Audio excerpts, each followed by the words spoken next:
Hey guys, Michael McJunkin here, and today, I'm going to be reading another Bible story, and the story I'll be reading today is Moses in the Bulrushes.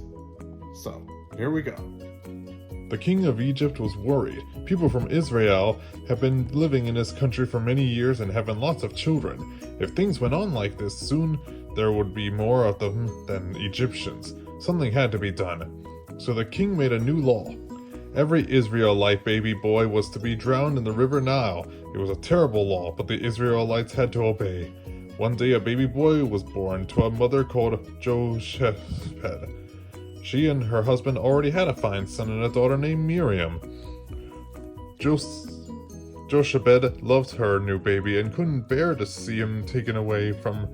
For 3 whole months she kept him hidden. It was difficult. Babies grow and babies cry. There came a day when Jochebed had to think of a better way to hide him from the Egyptian king's men. Jochebed had often stood on the banks of the river Nile and watched the fishermen in their reed boats.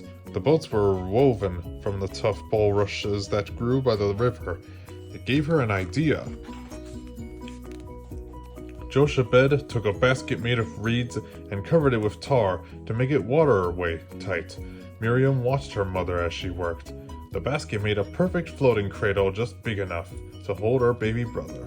Miriam had helped her mother wrap the baby to keep her warm. She cried as Jochebed gently laid him in a basket. Miriam loved her brother.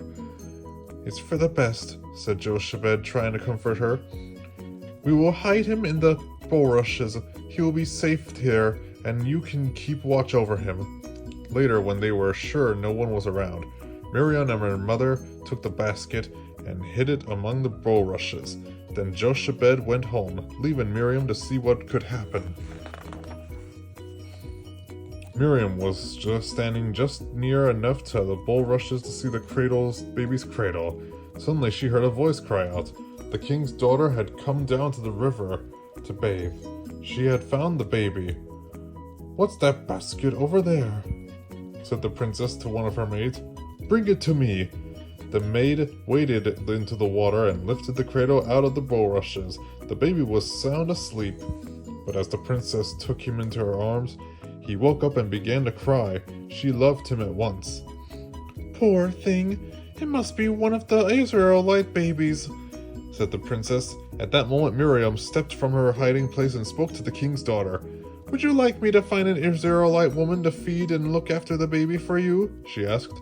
The princess was delighted. Miriam knew just the right person for the job. She ran all the way home and got her mother. So Jochebed was able to care for her son, and after all, the princess paid Jochebed to nurse the baby until he was old enough to go and live with her in the palace. Then she adopted the boy as her own son and called him Moses. Moses grew up to be a very wise man, and God chose him to lead his people out of Egypt to a country of their own.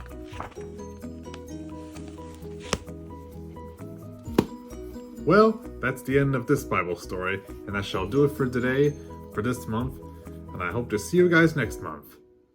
See you then.